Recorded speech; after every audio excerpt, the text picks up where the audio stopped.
like a gamer. All right, good evening, everybody. Welcome to the Georgia Shooting Connection Friday night live stream. Glad for you guys to make it. Glad to be here. I've been sick. Sorry I missed last week, but I'm glad to be back. Glad to have my friends JH586, Chico Wise, Kyle Lusk. We've got some other invites out. We'll see how that goes. The topic of the night is muddy at best, if non-existent, at most likely. So we're going to be probably doing a whole bunch of John, but not on anything particular. So if you guys got anything in the comments that you want to yell out at us, go ahead and do that. I want to give a special thanks to Willie Bulletman as he was first on tonight. I saw his comment. And I appreciate you coming out to see us, guys. So go ahead and see what everybody's been up to and say, hey, guys. Hey guys, I haven't been up to much. I did go to the range. I didn't get any footage like I wanted to because they had some newbie shooters next to me that made me terribly nervous. So I'm glad to be here as always, and thanks for being here, you side check guys and girls. Like, I can't leave out the girls. No, that would be a mess. It would be very hard to kind of keep on this whole humanity thing if we left out the girls. Right. Hey guys, how is everybody this evening? Once again, it's a wonderful Friday night. Thank God the week's over. I don't know if it's over for me. I might have to work tomorrow. But I just really enjoyed Chico riding around in a cop car today. That was pretty cool. I've got some videos on the slate to be posted. I just can't get done editing them because not that I'm a perfectionist, it's just bothering me. So that's how bad it is. I'm trying to blend a bunch of videos from this past week together and come up with something decent. Other than that, I figured out that nobody does my job when I'm not at work, so I'm not allowed to take any more time off. And I've been playing catch up all week, and I finally almost got caught up. So that's where I'm at. Jamie, how you, brother? I am peachy, just peachy. I finished my antibiotics. Woo! I had the same thing Nathan had before Nathan had it, I think, and I've been taking antibiotics for 10 days and took the last one just a few minutes ago.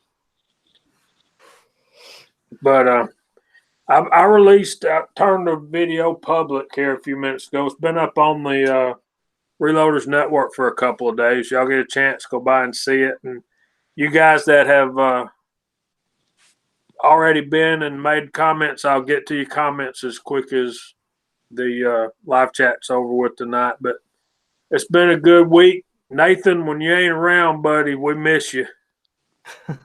Well, I miss you guys probably a little bit more. It was just me and Chico last week, and thank goodness Josh Benware decided he was going to show up and play the antagonist. And I think he got a lot of people kind of mad at him, and that was not the intent. But, you know, we can't judge people because they don't choose to enjoy the same hobby we do. So, you know, Josh is a good dude. He does some really good shooting videos, and I'm glad he was here for us last week, and we enjoyed having him. Maybe sometime we'll have him back. Well, I always appreciate the fact that I got to watch a little bit of it before I had to go lay down, and I always appreciate the fact that people come from different perspectives. They got different priorities, right? And I mean, I have more time to reload and stuff, so that it's not, my time isn't exactly the highest priority, so I reload. If I got to be somebody who my time, like back when I was in the military, I didn't have time to reload, so I didn't do it. So I think it's important to respect the fact that there's different people with different priorities and different needs, and how all that fits together, and how we might try to help each other out. I don't know. I liked what I heard. I was not in the least bit thinking that he was against reloading at all. I just thought he was just basically saying that, right now this is why he hasn't done it. Yeah. But you never know, man. Things change. What I Yeah. thought was really cool is the Georgia live stream spawned other people to make VR videos on it, and that was pretty neat. Interesting. I see. I don't think I caught many of those. Oh, Scotsman and Daniel. God is my judge. Scotsman and Daniel got together, and there was in the comment section of that video, Benware was like, why did you edit out the part where your gun exploded? You know, because they were shooting each other's videos or each other's ammo. And what it boiled down to is, if you know the person and you trust them and you know what they're doing, then they really don't have a problem shooting other people's reloads. You know, like you run way more of a risk buying reloaded ammo at a gun show than you do from me sending you some ammo to shoot. You know, that kind of stuff.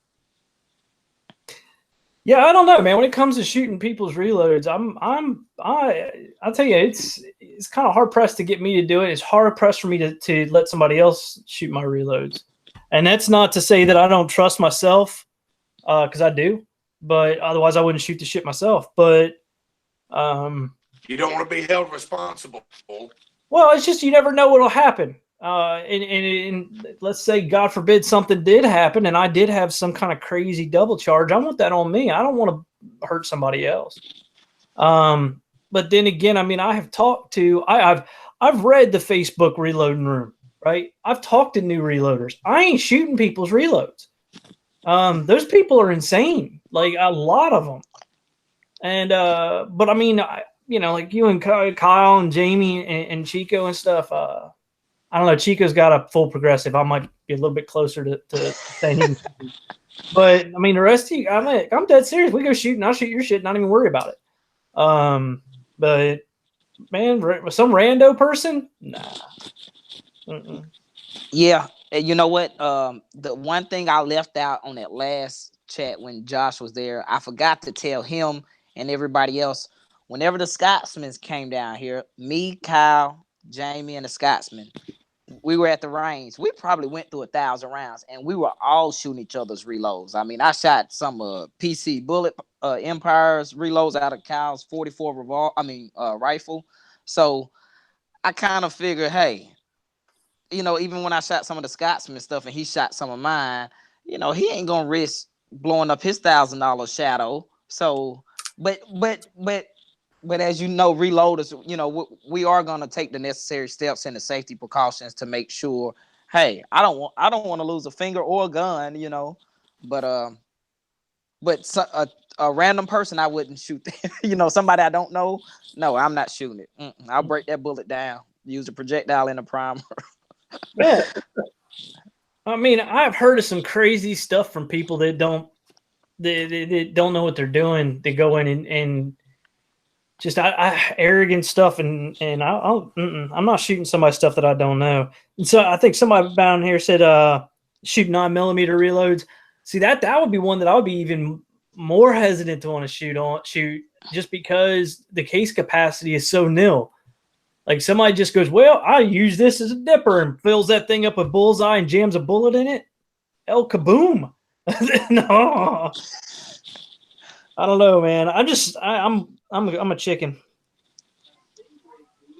Oh yeah, and I don't know if you saw that, Tico, but Curtis says that you're imitating my Mr. Rogers corner. I see. Yeah. I said Nathan's got a cool little setup. I'm gonna have to try that one day. It's comfortable, man. When I did this, I don't know if you remember, if you ever watched that video, but when I was redoing the reloading room, I actually intentionally did this. Like I wanted to have my own little live stream corner set up, my comfy chair, so I'm not sitting in because I usually sit in pretty uncomfortable chairs to do work. Right. It keeps me awake. I was just gonna say that it keeps you on your toes. Yeah. It's like keeping the flight deck ice cold. It keeps people awake. Yep. Anyway, so right now I've got 29 on here watching. I'm gonna give a quick shout out here. We got Willie Bullet Man, who was our first, and Ocean 374. Thank you for coming. Vanessa Kitty, hey, how are you today, Vanessa? It's been a while since we've chatted. Fuzz to Fork 8, of course. Big Man Outdoors, Crazy Scotsman. Always test bullets in the Beretta first. Yeah, nice. Exactly. Test bullets in or test rounds in something that your doesn't cost as much. William C. Chapin, Michael Sons. V-Borg. Hey, man, how's it going? James Pollard. Dooga. Floyd Hicks. Up there in the chat. There were some people there earlier. I'll see if I can get up here to you. MCK, hey man, glad to see you. I didn't see you sneak in there. I don't know if that was an in and out. That was a good evening, so it wasn't a good evening goodbye. It wasn't a mid call. 67 Rebel SSTAMC. Glad to see you. We haven't seen Tim yet. Hanito, how you doing? Glad you can make it. There's Georgia boy. Hey, and Pony 47 and Georgia Boy 44. Hey, how you guys doing? Glad you can make it. I think I just scrolled through everybody. And Uncle Jim comes in the back. Hey, JCM. I don't know if I said hey. So, guys, I appreciate everybody coming out. On a decent Friday. Oh, it's a good Friday. The weather was really decent today. It was kind of a little bit cloudy, which I prefer. And the temperature is really, really nice. Here's somebody I haven't seen before. Sigurd the Rider. How you doing, sir? Glad you can make it. And I probably butchered your name. Sigurd the Rider. So I do apologize. Daniel, God is my judge. Thanks for coming. There's Timbo. There we go. The Emperor is in the house. Anyway, so what else has been going on, guys? What have you been up to besides Jamie just had a video drop live. You might want to talk about that a little bit. I don't know if you got to talk about it last week.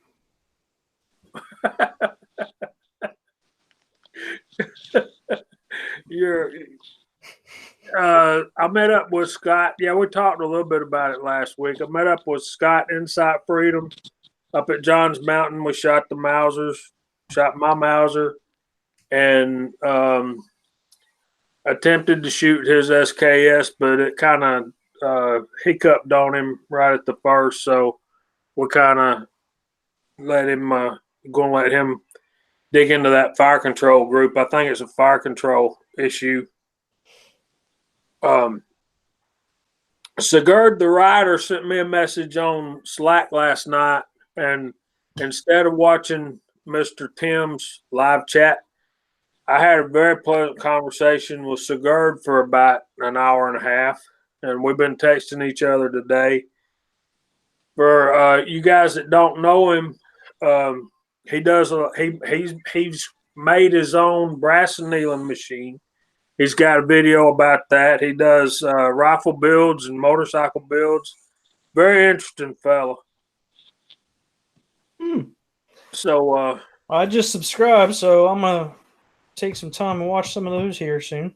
Well, the boy's got 8 videos and 8 subscribers, so y'all go pump him up.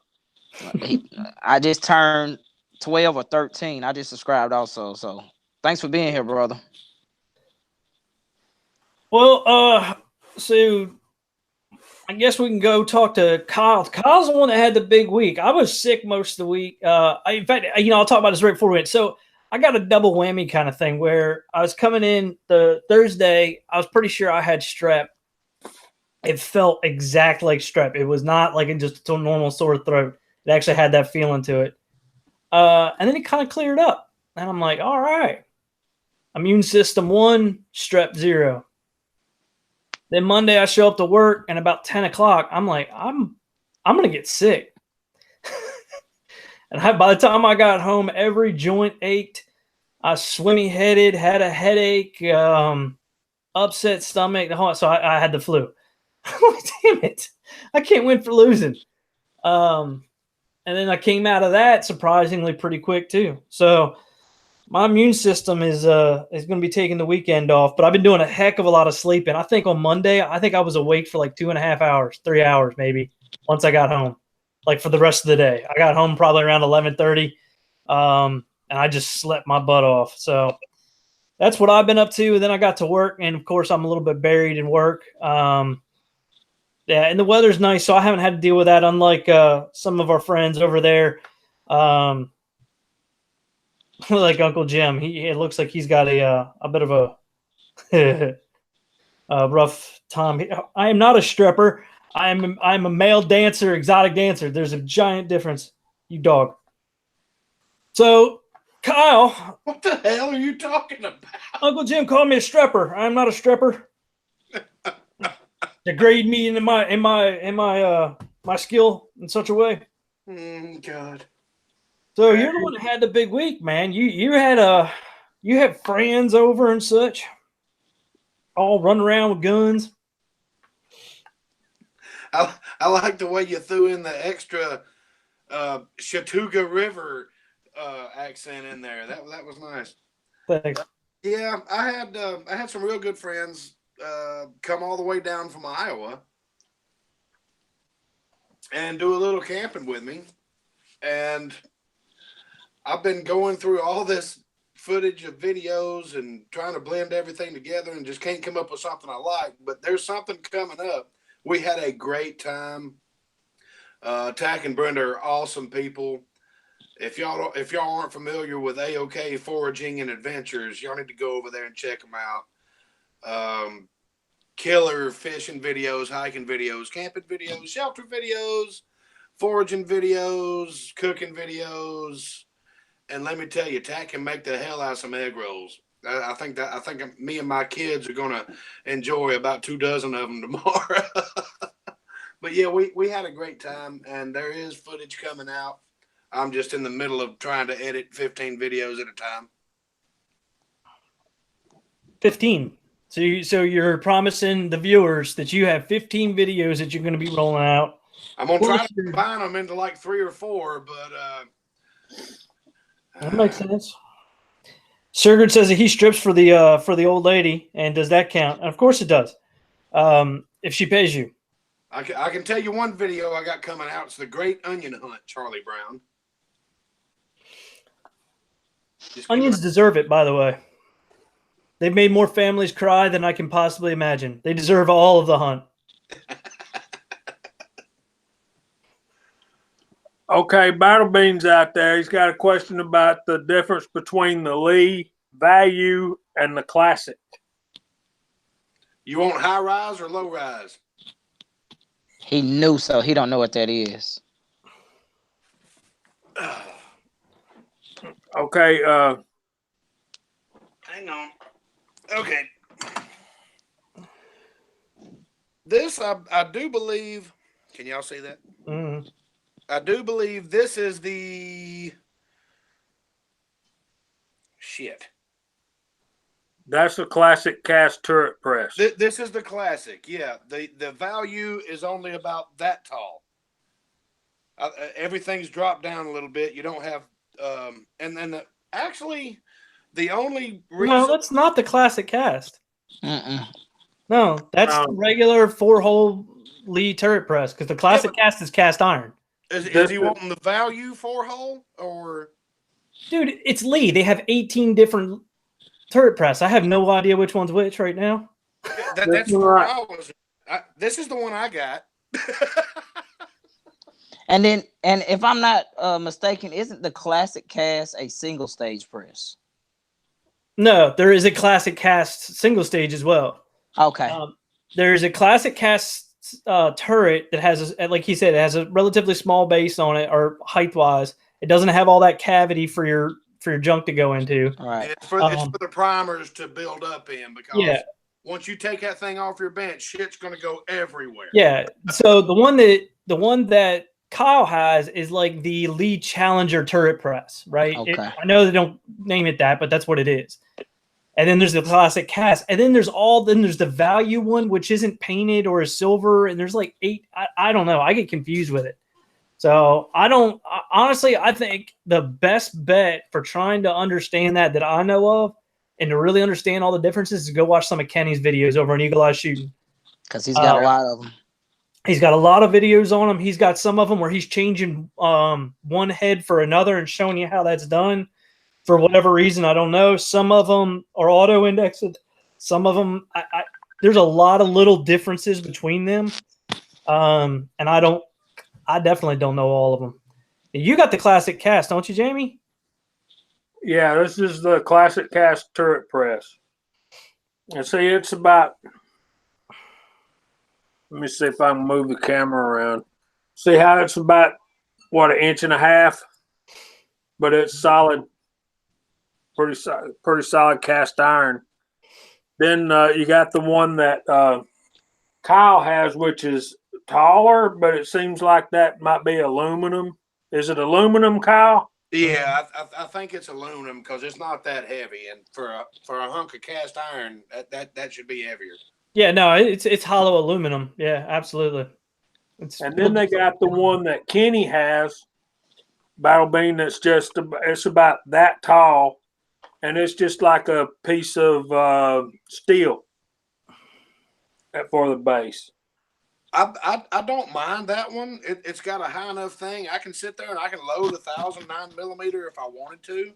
I use that one pretty much for 300 blackout, 44 Magnum, stuff like that. The oddball kind of stuff that I'm playing with, and it'll easily hold 1,000 spent primers. But like I say, once you unbolt that thing from the table, get ready, because all the primers go to the bottom and sit on the table. You move that thing, it's time to get a vacuum. So Mario asked if he buys a Lee kit, what else is he going to need? The answer to that question is you're going to need a real scale.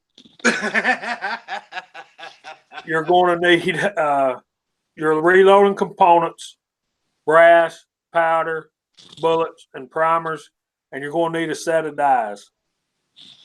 Actually, on Amazon, what I've found, I know the Loadmasters come with dies, and they come with everything except brass, primers, and powder. I think they also have kits for the single stage and the turret presses that come with everything you need, including the dies and all that, shell plate holders and all that. For a certain caliber, you have to tell them what caliber you want. All you have to show up with is brass, primers, powder, and projectiles, and you're in business. I think that's the way it is. I know that's the way the Loadmasters are. And some calipers. You got to have some calipers. I think they come in the kit, though, don't they? They didn't come in the kit, the Lee kit I bought. Okay, so I think they do come in the master reloading kit, but not the press kit. Okay, because I bought the press kit with those Loadmasters because I already had everything else. You want to make sure that you've got an accurate scale, a good set of calipers. You can use digital ones, or these are digital, or dial ones. I prefer the dial ones because I know how to read them, and I don't have to ever worry about batteries. So that's kind of cool. You're going to need projectiles, powder, primers, and brass. Sorry. Okay, Mario, this is what you need to do.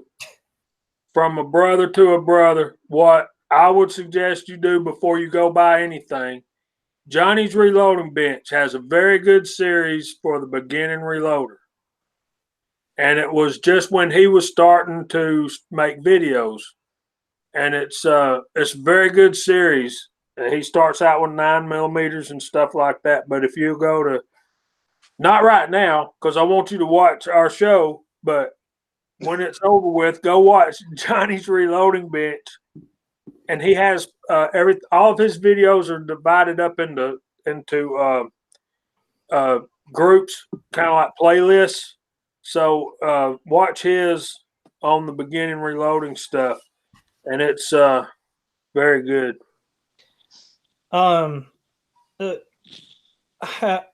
Being perfectly honest, I do not recommend buying a Lee kit. I just don't. I think the Lee classic cast turret press is a fine press, and I'd buy that on its own. The only other thing from the Lee Challenger kit that I bought that I still use is the funnel. That's it. Like a 20-cent funnel. All of the extras, you're going to find better stuff that you want to use quickly. You mean one of these? Yeah. I just don't recommend buying the kit for Lee. I just don't think that their extra stuff is well built enough to make it worth it. I think just buy the press. And then if you want to send me an email or Jamie an email, hell, I don't care any of us. And I will set you up with like an Amazon cart. Like, here, buy these 10, 15 things, and I'll make sure that it's relatively cheap, and you can check that out, something like that. If you're brand new into reloading and you don't know if you were going to like it, if you're going to keep it up, I would buy a Lee single stage. What, Classic C? Is that what they call it? I don't know, man. I like that turret press. That thing is useful forever. The Classic Cast is great. I own one.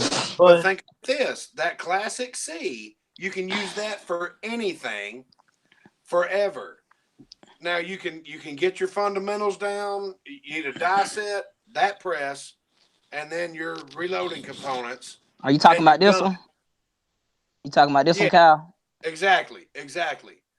Yeah, I've got one. Use that for everything, and I find it. I'm actually using my turret press as a single stage when I'm reloading. I'm using my Dillon as a single stage when I'm reloading rifle brass and all that, because I don't do everything progressive on stuff that I actually want precision out of. You know, if I want to bang out 509 millimeters, that's fine. But if I'm looking at, you know, onion splitters at 1,000 meters, I'm going to take my time on that. And that's what I do. So anybody starting out, it's the cheapest press Lee makes. It's the strongest press. It is not the cheapest. The Challenger's the cheapest, and that thing is useless. It's not useless because it's not useless because Josh uses one. I'm talking the cast iron C. Yeah, that's. Well, wait a minute, hold on. That's three different presses. There's a C press, not an O press. There's a C press that's made out of aluminum, and that's the one that Chico just gave away. That's like $35. It's a decent little press to get you started. Then there's the Challenger press, which is another aluminum press that's an O, and then there's the Classic Cast press, which is an O press, single stage. So there's three different single stages, not including the hand press, which if I was going to buy that C press, I'd buy a hand press. I'm just recommending, if you're just getting into reloading and don't know if you're going to like it or whatever, go with a single stage press, because you're always going to have a need for a single stage press. My problem is I don't have a single stage press. I've got 15 presses. None of them are single. I just use them as single stage press. That'll get you in the door as cheap as possible. You can start reloading your own ammo, and you can go from there and decide if you want. You'll get familiar with the practices and all that, and decide if you want to step up to a four-head turret, a Dillon 550, or you can go full Chico and go 650, or you can go Quasimodo and go with an automated 1050, but that'll get you in the door, and you can get familiar with the processes with the least amount of money spent out. It's the quickest one to pay for itself. Right now on Mid-South Shooters, the Classic 4-hole turret press is $111. You can find them sometime. Go ahead. I'm sorry, Jamie. I'm sorry. Midway's got the same press on sale, just the press, for about that same money. Yeah, I mean that's a honey of a value, and the reason why I say the turret is because if you decide, hey, I want to do a little bit of pistol, and you get decent at running the turret, it's pretty quick. If you're just doing rifle, you can do a single stage if you want. It's very versatile. I see what Jamie or what Kyle's saying as well, but I don't know. That's my take on it, man. I'm not a big fan of the kits anymore. I used to be. If I was going to get a kit, it would have been the RCBS kit, but the new scale they have, I don't like. So kind of the Hornady, but it's overpriced. I don't know. You guys see The Hornady's running about 280, but when you add up everything, that's the classic. Their cast iron classic lock and load, which is basically the same thing as a Lee breech lock. But it's got that really nice powder measure that you like so much. But one thing it has that I don't particularly care for is this. Their little digital scale. And this scale is fairly accurate if like there's no wind moving at all in the room. Remember when I went to the reloading class down at Adventure Outdoors? The instructor had one of these, and he couldn't make it work. So, for what it's worth. Hey, Jamie, do you have that Frankfurt Arsenal next to you? I do. Hold that up. Mine or the new one? Either one. Let me get this so y'all can see what it looks like in the store. Now, when I bought mine, these were like $25, but they're up to $39.99 now at Cabela's. Which, for the money, that little scale right there is jam up and jelly tight. I have that same scale. I don't have a digital scale, but I hear that Wahoo thing is pretty good too. Oh, this is the Wahoo or whatever is great, but I know for a fact I was gifted that Frankfurt Arsenal scale when I started. I've since passed it on to somebody who has since passed it on to somebody who has since passed it on to somebody. Same scale, same batteries. This scale right here, yeah. Uncle Jim did a video not long ago where he bought a newer one, and it seems like they've changed. But this one right here, when I bought this one, man, it thinks fast. It's so great for trickling your charges up because it thinks so fast. And I've got the same one, brother. So I love that scale. I wanted to kind of look at this just to give you an idea. Jamie was talking about I brought up the Hornady press kit, the classic single stage press reloading kit. The press is so close in design. Granted, it has a different type of linkage system, but really, the Lee classic cast and it are pretty much so, in my opinion, about the same. So that's about $100 or so worth of press. You have the powder measure. I love that powder measure. But it's not $178 powder measure. The rest of the stuff that comes with it, the Hornady trickler, is not useful. That little scale, whichever one they have pictured or the other one, is not very useful. The book is the case tray is all right. I've never used their priming system, so I have no idea.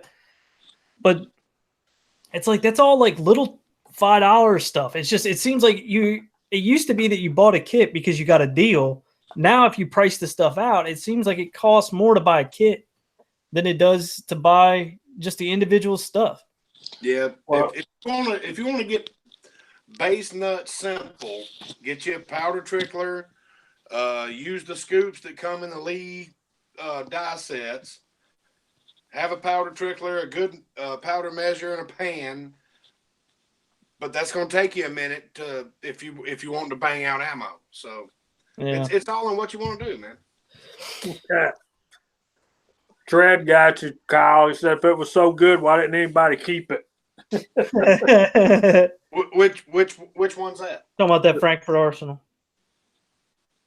No, I wish I had another one.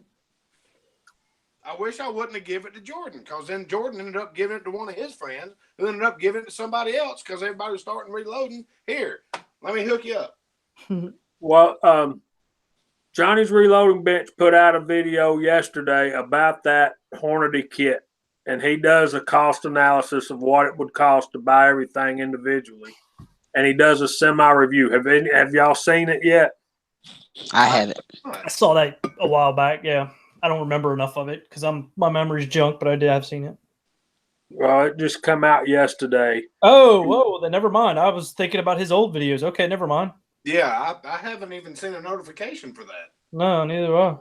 Yeah, it came out yesterday, maybe the day before, and it's about the kit that you were talking about. And there actually, if you bought everything, it's like $280 press kit.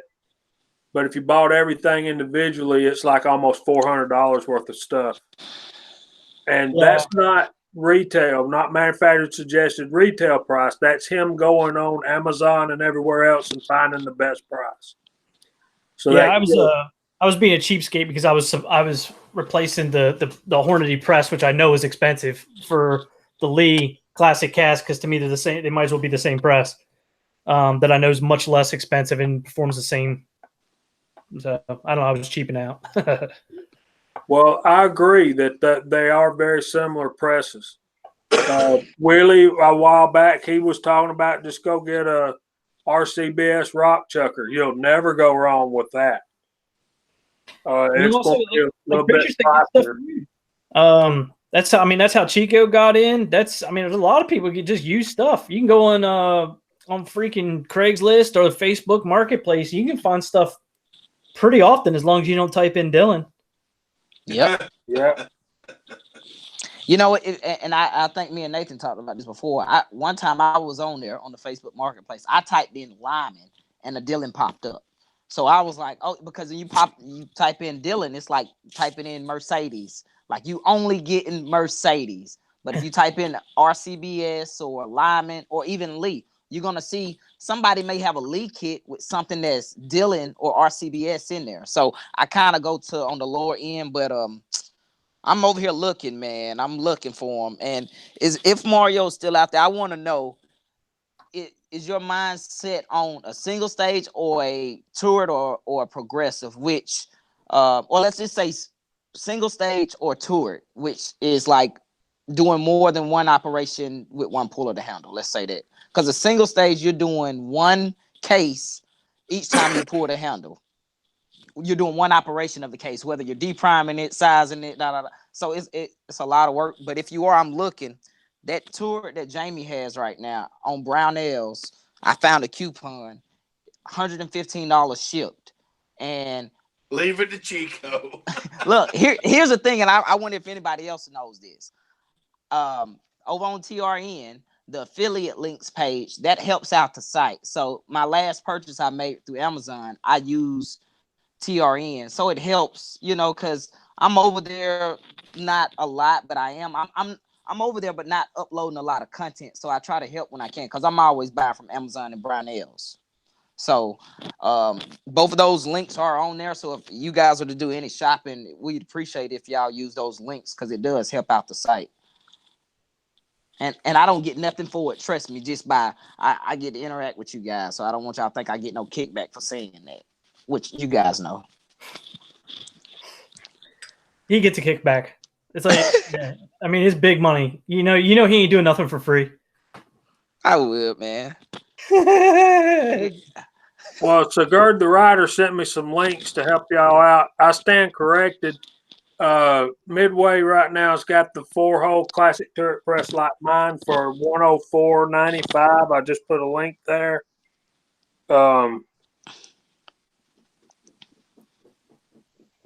Yeah, Scotsman's always finding deals too.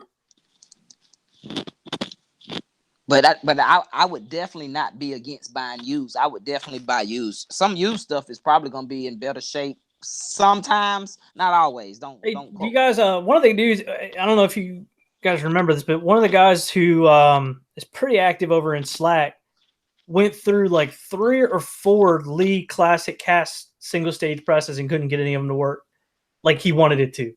But I bet, like you said, I bet if he would have got a used one, it'd been fine.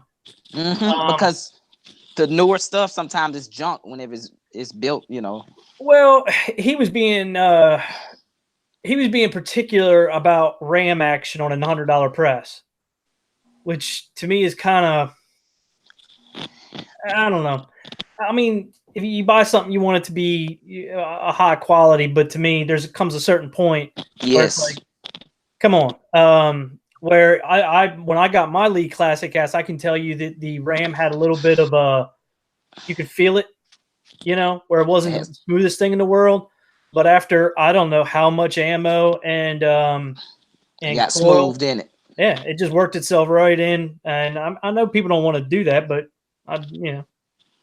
particular about RAM action, phrasing. Yeah, that's a great point. Like I said, just like you said about buying used. If you buy something used, it's gonna be broken in. It's gonna be well used. Dang, I shouldn't use that word twice like that. But just like buying a used weapon, if somebody's done broke it in good for you, you're fine with stuff. But you have to weigh the options. If a used one is like only $10 cheaper, it ain't worth to me. It ain't worth it. If it's $200 new, and the guy was like, give me $190. I'm like, nah, man, you gotta make it worth my while, right? At least half off. Old Preacher's Day Off put a pretty good comment in there a while back. Said, hey, all you have to do is join the Reloaders Network and tell somebody what you need, and it'll magically show up. Man, that isn't far from the truth. Yeah. That isn't far from the truth. We got a lot of good people out here for darn sure. And let me go through and call out a few of them. We got Preacher's Day Off, Fuzz to Fork 8, Ocean 374, Uncle Jim, Georgia Boy 44, The Big Man Outdoors, Daniel God is my judge, William C. Chapin, Loaded Cap Gun, Floyd Hicks, James Pollard, Crazy Scotsman, Echo, and the Bunny Man. I always pronounce that Bunny Man or my head. Now I see it's Bunny Men. So you're like super plural. PCM 45, Willie Bullet Man, PC Bullet Empire, Michael Sines, Warsaw Patriot, glad to see you. Loaded Cap Gun, if I don't mention her every time, I'm in the doghouse. Mm-hmm. JCM 45, if I didn't say hey. Guys, I appreciate everybody coming out. We got 44 people, 44.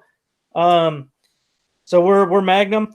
And I appreciate everybody showing up. It's been a good Friday. Oh my God, they've gone plaid. yeah. As long as I don't go around their helmet. Yeah, give me a second. Let me go check on the kids. Be right back. Pastor said Ernest T. Bass was a rock chucker. Yeah, like my dad has had an RCBS. What do they call that? The smaller one. A partner? Yeah, I think so. Something like that. Yeah, or an RS2. Either one. It's not a full size. Right? He's had that my whole life, and he's reformed cases. He's done everything with it. He's that's the press he's used for reloading forever. So I don't think that. I think there's this guy on YouTube. I don't know if he's still out there. He might be out in the chat room. Who knows? So I'm not going to talk bad about you, man, but I'm going to say that it was kind of crazy to me. He had his reloading room set up where you walked in and it was benches all the way around. And each caliber that he shot had a section devoted to it with a Lee-Pet press, the powder measure, everything. And it was just like this little section for the 308, this little section for 223. And everything was always spotless. And I always wondered, like, it must feel good to walk into that room. But I bet you he doesn't shoot much. Like, I mean, I know that sounds crazy, but it's just like, that's a lot of money and equipment that most of us would rather spend on guns. But it's funny, man. There's all kinds of different ways to do it. Mm-hmm. He was. I haven't seen a video from him in a long time. I bet you I'm still subscribed to him. Was this Harley Chrome Man? Yep. Yeah. Yeah. Yes, it is. I liked him. Yeah. I haven't seen a new video from him forever, though. Yeah. But people are screaming it's a Rock Chucker Jr. Yeah. Yeah, that sounds right. One of my local academy has the Rock Chucker Supreme, just the press. And regular price like $160, but they got it on sale for like $130. and I'm expecting to see it drop some more, hopefully. But it's stout. It's no. cast. It's heavy. Yeah, no, that's a fine press. I like my Lyman version. I like it a lot too. Mine's still actually called an orange press. The new one isn't. Well, it's because it's not. But yeah, it's a well built press. It ain't gonna go nowhere. Right. And it all depends on what you want to do. If you want to load massive amounts of ammo, yes, I strongly recommend a progressive press, but that's a huge learning curve if you've never done any kind of reloading. There's a lot of stuff, a lot of questions you're going to have. It's best to start off with a single stage, which I didn't do. I jumped right into a Dillon 550. I didn't go full Chico. Should have, but didn't. But if you're just jumping into reloading, start out with a single stage press, and if you're a master of everything that needs to happen within a week or two, then you can be able to look at 5 things that's going on at one time. So it's just weird. Yeah, I have a lot of respect for Chico going in the way he did. But that's because of who he is. I was scared. He went in balls deep, all Bugs Bunny, tuck your ears up under your diving cap and jump in. That's what he said. Hey, look, for the record, I'll let you guys know. Yeah, I don't want to say I was nervous. I was cautious, like I was saying on my videos. So I did run my Dillon like a single stage to learn the operation. No powder, no primers. I was doing all my seat and depths, and I was operating it just like a single stage, which was kind of backwards, but still, I knew that I would like it, from me doing the research over the last few years. And I was just like, I kind of hate to buy two presses back to back, even though I still did that. After I bought my Dillon, I bought that single stage lead, the ones I've been sending out, which my idea with that is, if you buy the cheapest lead they have, if you don't like it, you're not out of a lot of money. And you can sell it, because the only reason I bought that one was to size my bullets. But I can do the same thing I can on my Dillon, except for just not a lot of volume like that, just to be honest, but you can still learn the process with the cheapest press. But I would look online. I would look at all those, the Craigslist and Nasty's Place, all that, any of those people that yard sales, estate sales, you can find some good deals. That's what I'm saying. If you're not getting into, because I can bang out 1,000 rounds of 9mm on this Dillon in about an hour and 10 minutes. Done deal. If you're just getting into it, wanting to feel it out and see if it's for you, you might want to save $100 or $200 or whatever, and go the other route and do everything the old-fashioned way, which I always recommend having the old-fashioned way as a backup. There was it's funny for me because depending on who you are, you have to choose for yourself, of course. But if you're trying to give advice to people, I usually lean the way that Kyle does and talk about a single stage. And the reason why is because my dad used to tell this story about a guy in class, really nice guy, really smart, but it took him about 3 tries to sit down in his chair at school because he was afflicted. And I don't know what other word to use for that. But whenever he tried to do something, if you threw him a ball, he couldn't. Some people are not gifted the same way. And the ability to be able to have that hand-eye coordination, that mental calmness, quietness, and that mechanical methodology to be able to go through this. And some people don't have that. And if you go dumping into a 1050, a 650, any kind of progressive, a Hornady, lock and load, you're gonna hurt yourself. It's a damn process. That's But or here's a great example, and I love my folks, my people, drinkers. If you drink and reload, you think this is gonna go well, it's not. Like if you drink and reload on a single stage, you'll most likely prolong until you blow yourself up. If you do it on a on a progressive, Yeah, that's gonna be bad. that ain't gonna go well. So I'm when I'm giving people advice, I usually go the single stage as well. Everybody that drinks and reloads has one of those hammer bullet pullers. Well, yeah. I mean, I've got one of those, and I don't drink and reload, man. But you know, I mean, everybody's got their own way. But it's interesting. You can't sit back and swill a whole jar of moonshine and expect to bang out 1,000 whatevers on a Dylan whatever, because there's way too much stuff going on. You just have to develop your little formula, and you can actually get into a rhythm where it's cha-chink, click, boom, cha-chink, click, boom. And you're just steadily putting them out. But you have to look at everything that's going on. Yeah, that rhythm that you're talking about, whenever you get in that rhythm, if you don't hear that cha-chink or the click, you like, oh, something's wrong. And yes, loaded cap gun, I have a bullet puller. So does everybody else on this chat. You could be like, either I'm out of it's something that you skipped an operation, if you guys know what I'm talking about. Yeah, look, if you reload and you don't have some sort of a bullet puller, you will.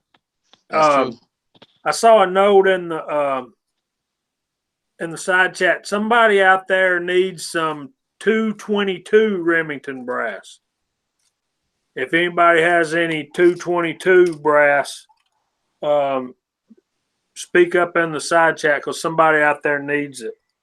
Y'all know I'll pick up brass every time I go to the range. This last time when I went with Scott, I picked up about a quarter of a Walmart bag full, but none of it except for a few pieces of 223 and 9mm. I have like 73, 78 pieces of 308. I've got about 17 or 18 pieces of 6.5 Creedmoor.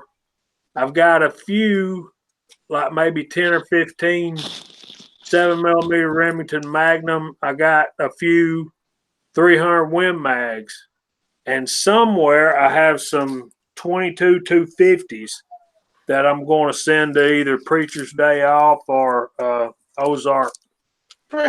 Preacher said his bullet puller is a high point. Preacher's hilarious. Wouldn't y'all like to go hear him preach one Sunday morning? I would love to go hear him hang out. And I'd love to go coyote hunting with him after the sermon. I want to go sit down on the porch and just watch the birds and the squirrels and stuff and just shoot the breeze. But that's just my nature. With a German Shepherd running around stirring up all the leaves. Curtis is busy stirring stuff up. Speaking of stirring stuff up, Curtis is back in the side chat, just kind of raking things over, man. Like he is working. Bless his heart. Guys, we watch all of y'all's videos. We comment on all of y'all's videos and all that stuff. That's what keeps us coming back.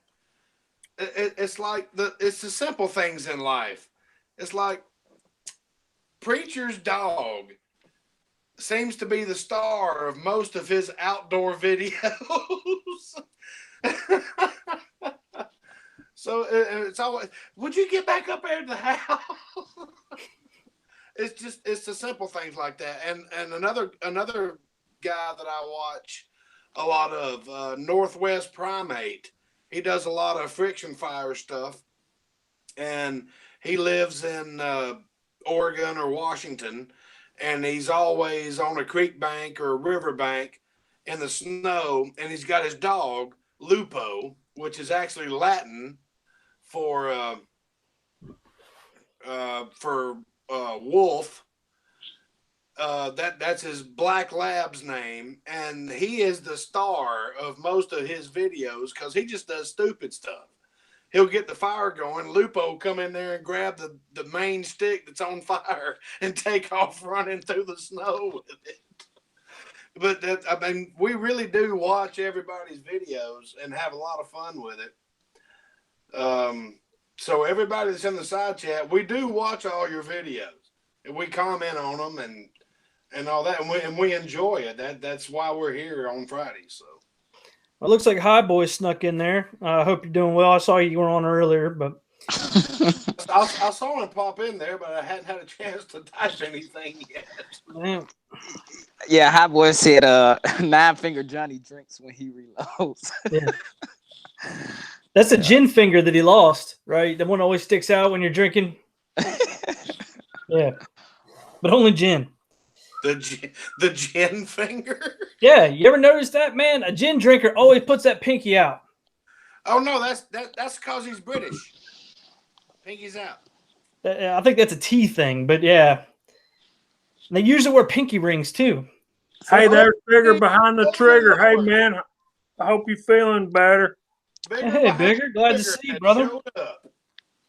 Zorro 117 out as well.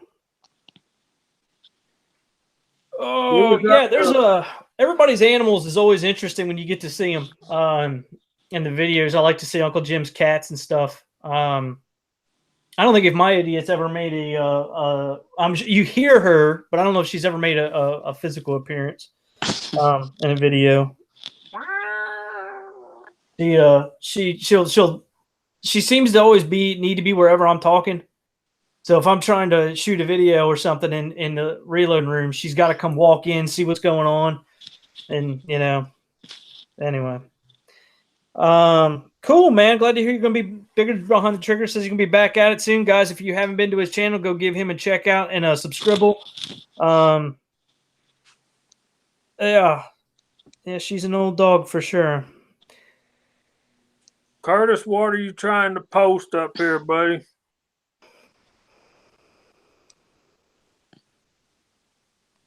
Yeah, we're glad to hear from Bigger behind the trigger. Yeah, glad to hear from everybody. But yeah, we were up to 48. We were up to 48 just a few seconds ago. I tell you what, Mr. Grant's got one hell of a sense of humor. Yeah, he does. Oh crap! I got to get something in the mail. Oh man, I'm sorry. I've forgotten that. Okay. That's actually not true, Kyle. You just did what's normal. It's not really forgetting for you. You're about as bad as I am by getting stuff in the mail. It's just normal. No, I actually have forgotten, and now I'm looking at it because I'm planning on cleaning off this reloading bench tomorrow and through the weekend. I'm looking at it right now, and that's going in a box and going to a certain special someone. Scotsman knows. If that makes you wonder. I don't know, man. That's something. Willie Bullet Man, as one of your viewers and one of your friends, we all miss Chowder, buddy. Yeah. And yeah, I've still got that picture you sent me of him on my phone, brother. I was like, whoa, because he looked just like demonized, but he was just happy.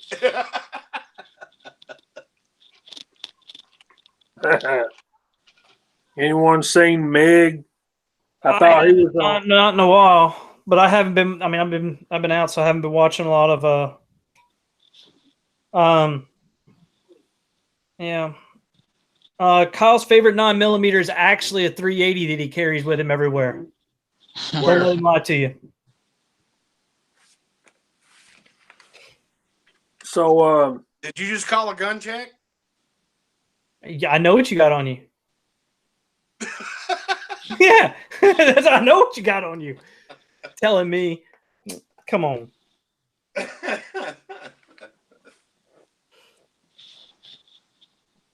Oh man, Willie, it's not coming to you, brother. It's been specially requested that it go somewhere else before it shows up on your front door. Oh, so previously worked in a backyard range, man. That's awesome. A backyard range is someday, hopefully, well, not hopefully, someday is going to be in my future. Is going to be in my life. The idea of being able to step out my door and go shooting is just really high on my list of things to do. I'm thinking about taking over the cabin down there at the shooting property. Just moving in. Nice. I'm working on that as well. I got a little place where I can do about 25 yards, but I'm wanting to lengthen it out to about 50 and then 100. But I'm going to have to cross a property line to do it. And the guy that moved in next door, y'all remember me telling you about the DEA being at my next door neighbor? He's not there anymore, obviously, so I got a new next door neighbor, and he's a shooter too. So I think we're gonna get together and build us like 100-yard range. That'd be cool. Which would be an awful lot. It'll be a lot easier to make videos. And Kyle, when you need to make videos, you can come up to my house. It's a lot closer than the shooting property down in wherever that middle Georgia. Wherever the heck it is. Yeah. I don't want to start pinpointing stuff, but yeah, it's down there somewhere. Yeah, Big Man Outdoors says the backyard range is the best. I've always been a big fan of, or a bit jealous, so to speak, of people that were able to shoot outside their house, and because it makes this whole so much more fun. It makes it more relaxed. You can do everything at your own time. I could set up my crony and I could dick with it with the lighting as much as I want, and nobody's going to be held up. Yeah, my problem is I'm in the city. If I was across the street in the county, wouldn't be a problem. Well, I live in the city as well, but that's mildly temporary. I don't know how temporary, but sort of temporary. The old lady asked about the PPK and whether or not, she's the only one that doesn't like hers. I'd say yeah, but it's not true. I know other people that don't like them. But that's because they just don't like that design. And they don't like the 380. So I think it's just, I don't know. That gun fits certain people wrong, I think. I don't know. I love them. I just like it because I can put it in my pocket and nobody can see it. I like the PPK because it's well made. I think it's a great design. It's really quite functional. Even though the sights are small, so they won't get hung up, they're for whatever reason, seem to be very visible to me. I like the 380. I think it's a useful handgun now that there's better bullet designs. Oh, honey, I was talking about temporary living here. Eventually, we're gonna probably not be living in town. Yeah, it's just I want to like it. I just can't do anything with it. Yeah, you're not the only one. It's hard to shoot those short radius guns, especially ones that are what I call flippy. It doesn't push back so much as it does. It flips up, and if you don't have that kind of really hard wrist and know how to really kind of lock that down, it gets it a little bit hard for your follow-on. I think 380 does that, particularly the guns that 380 is made for that does that. And it seems like 40 Smith & Wesson does that too. Yeah. Yep. The 40 has you can get the 40 in some long sight radius guns. It tends to make it better. But the 380, especially kind of the older ones, they're always high bore axis, short radius. It's just kind of the nature of them. They're gonna flip like that. What we got here? He says his bigger behind the trigger says his hands are too big for it. So he sticks with his 1911. I don't know how. I mean, I know how big a boy are you? I mean, I know you're a fairly large feller. My dad's a big dude as well, and I've watched what he has to do is he has to hang. He uses the extension on the magazine, and then he hangs his pinky off of that even. And he does pretty well. But the problem with it is for him, with his size of hands, is if he gets up on it, it's going to slide bite him because he's got so much hanging up over top of that small dovetail. I don't know if you're running the same thing, but it's arm a light rifle. Nice.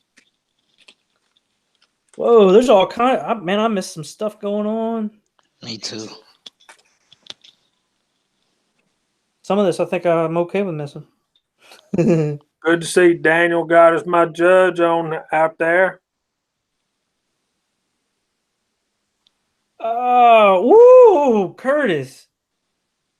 You got to remember, that there's an interesting, that is an interesting concept when you think about the history of firearms, especially carry firearms. In the movies, Bond started with a 25 Beretta, a 25 auto. I don't think there's anybody on this panel that would carry a 25 auto, even if somebody gave us one. Because you're afraid it wouldn't work. But back then, that'll do it. But the books, I think, were slightly different. But yeah, I don't know, man. Well, the 25 auto is the only one that you could shoot with a screw-on silencer that would go.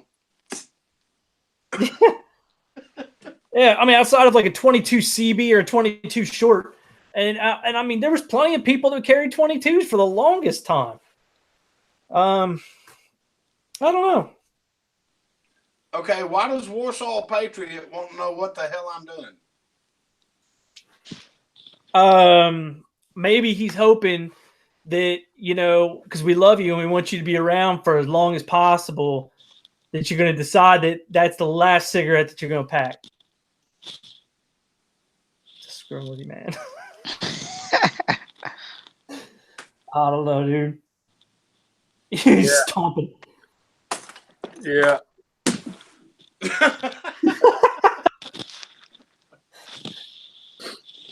Y'all give me a minute. I'm going to go get something and bring it back and share with y'all.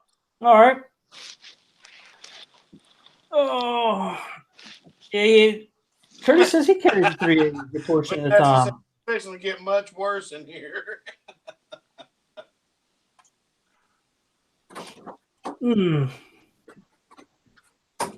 Okay, yeah, cap. Actually, Miss Loaded Cap Gun, I actually did get a pipe, and I actually enjoy smoking that better. Man, it's funny. It's interesting how much that came up this week to me. Smoking came up a lot, and I stick to the same basis that if somebody actually comes out and is like, "Woohoo, we've done it, we've cured cancer," I'm like, all right, hold on. And then I wait for somebody that's like, I found a way to be able to make your lungs completely fix themselves so you don't get feel sick and shitty.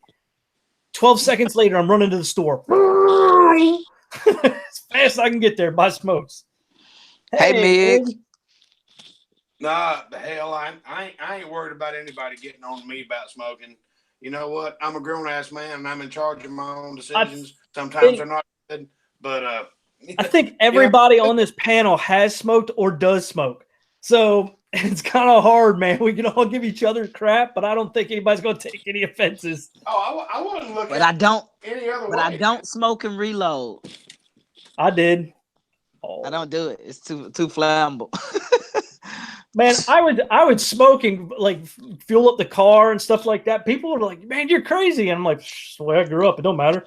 Like this, just the cigarette in your mouth with the gas nozzle in the car. Yeah.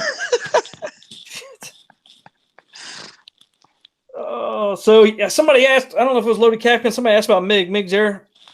He came in, said hi, and then went back on break. I'm guessing. Oh, all right. Well, damn, dude.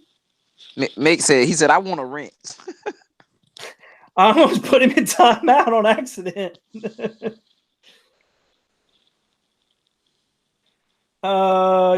See, my parents both smoked. It's funny because my parents both smoked, and I hated cigarettes when I was younger because I was allergic to them.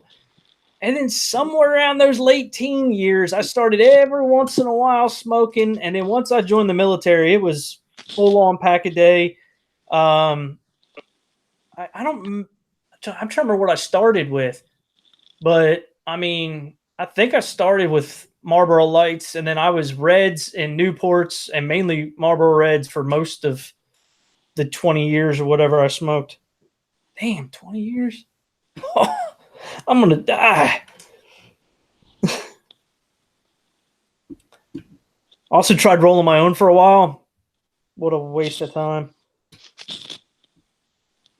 Because we're all boned now because he has a wrench.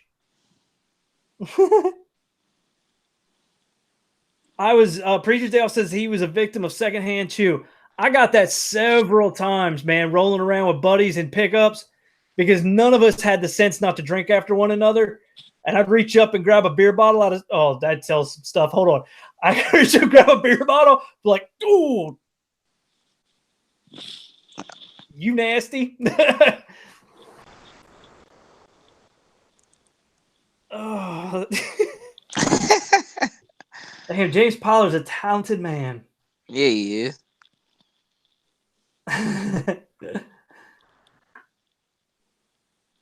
Why I quit because I couldn't run up a flight of stairs without feeling like I was gonna have a heart attack. I mean, that's straight up it. It wasn't because I knew I was gonna die. Being broke helped me quit, so I kept quitting every time I get broke. And I was getting broke a lot, and then all of a sudden, I wasn't getting broke anymore. But I remember this very specifically. I was it was at the parking garage over here by the college, and I parked on the third floor of the parking garage, and I kind of trotted up the 3 flights of stairs, and I thought I was going to have a heart attack. I threw them away, and I didn't pick up another one except for when I drank, which I hit about beer 4 or 5-ish somewhere in there, and somebody's buying a pack of smokes. Mm-hmm. There's just no stopping that. But the thing is, what I've learned, and I know this is kind of stupid because I shouldn't do it anyway, but what I've learned is whenever I leave the bar or whatever it is that night, whatever, they're thrown away and they're away from me. Like, I don't have them near me. I don't bring any home. None of that. Give them away. It doesn't matter. Yeah, it's been a little over 3 years. Cool, brother. Congratulations. Yeah, it's a bad habit. A lot of people don't know it is the nicotine what we're addicted to, not the actual physical. Because I've got family members that quit, and as weird as it is, like they used to pop like carrots. They had to do something with their hands, carrots and celery and cauliflower, and it's crazy stuff. I was like, I'm addicted to the nicotine. I'm not addicted to the cigarette.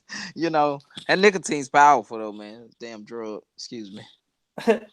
For me, it's both, man. I like the habit, the habitual, like the whole ordeal around smoking. It's like one that's hard. Like when I go do things that for whatever reason I correlated in my head. So it's like I'm gonna go work on the car.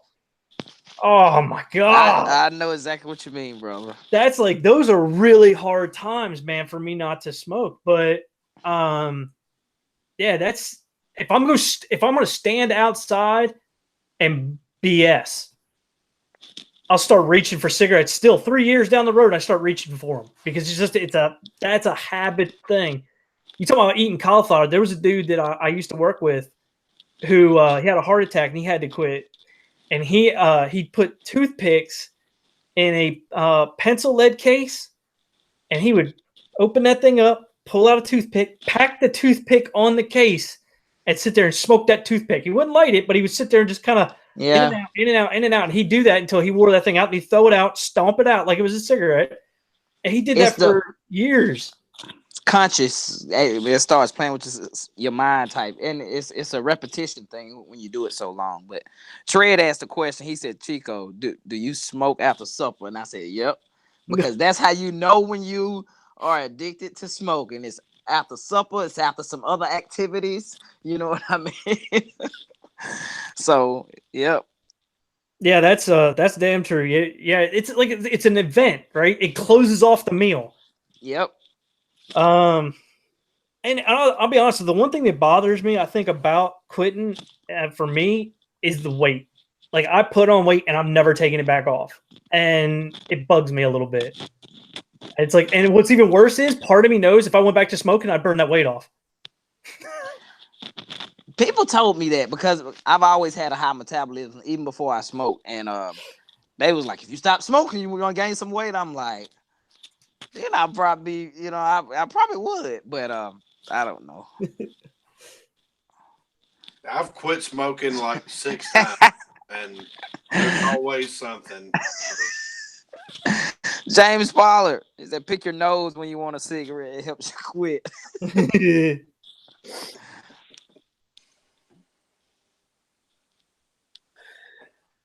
So the subject matter is digressing, is it? It looks that way. Well, We're bouncing around. Else, a public service announcement, so to speak.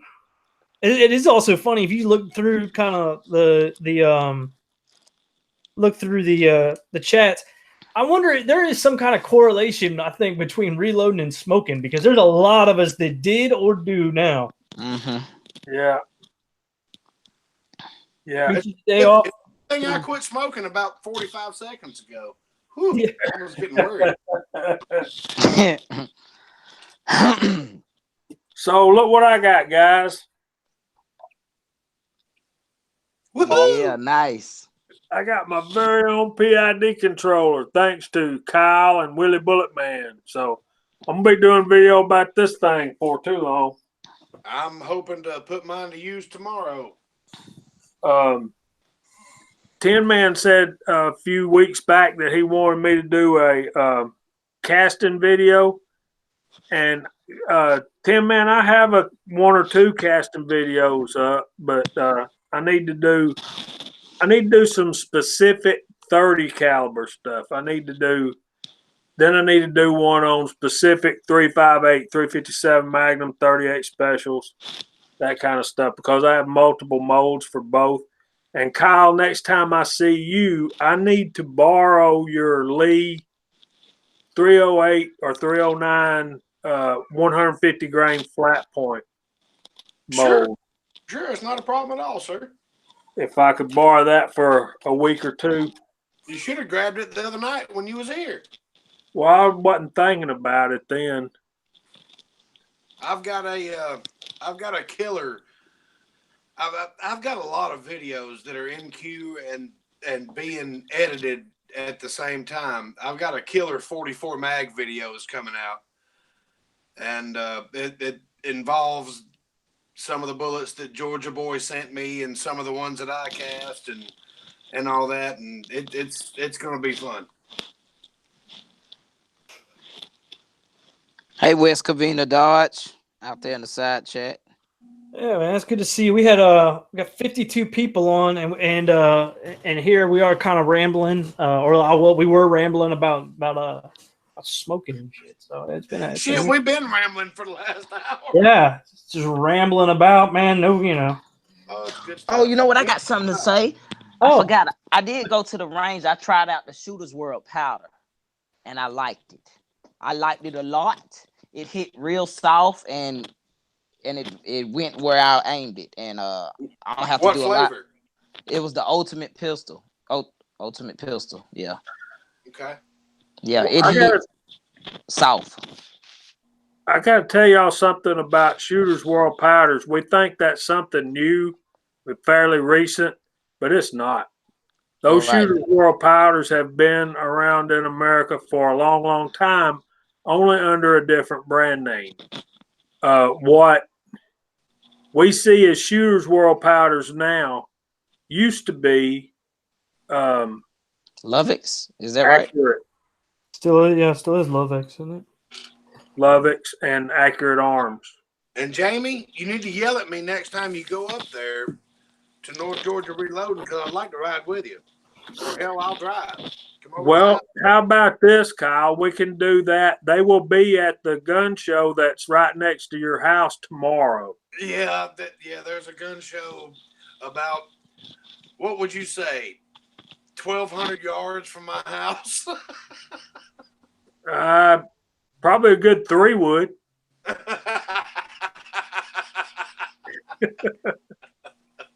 But actually, my son as we were coming in from me picking them up. He goes, "Oh, there's a gun show. Oh crap, it's this weekend. Are you going?" I went, "No." But yeah, there's a gun show, and like Jamie said, probably a good 3-wood from my driveway. As the crow flies, yeah. Yeah, I haven't been to a gun show in years. I mean, last couple I went to over here, they were terrible. Well, I wouldn't recommend driving up here for this one, but Jamie, if you want to come over, we'll go over there together, I guess, if you want. Well, I'm thinking about taking my son and my stepson. Chico, you want to meet us over there? Tomorrow, Yes. I got a funeral to go to. Oh no, I'm sorry, buddy. No problem. It's my friend's grandmother passed. Hey, go on, son. Hey, you want to go deprime some brass? All right, go on. I'll come. Go on. I love you. All right. There's laws against that, man. It's called slave labor. I know most people have seen that video, man. I was surprised. I was real proud. I showed him 3 times. I said, "Look, watch me." I got a video of Grayson loading 9mm back when the reloading bench was in the basement, and he's just going to town. Got the little speakers, you know. He got the radio going. He's gotta have the music when I'm loading. Sound. He just Yeah, so all of you 50 people out there in the side chat, if you don't know, I made a video the other night and I had my son doing prep work. And it was just simple depriming brass. And I've got a lot of comments on there, man. And I think he did good. Not because he's my son. I just think I was like, wow. Like I showed him 3 times what to do. And after that, he was like, he said, more bullets? I said, more brass? He said, yeah, more brass. I was like, okay, ain't no bullets yet. He was ready. So I enjoyed it, man. But you know what? I see Mario was out there, and I was gonna comment. I see Nathan and other people comment. I agree with people saying. They say, or at least that's what I think they're saying. Don't buy the league kit. If you're gonna buy any kit, RCBS or Lyman kit, because I've looked at their stuff. I think it's a little better. And Nathan may agree or disagree with me.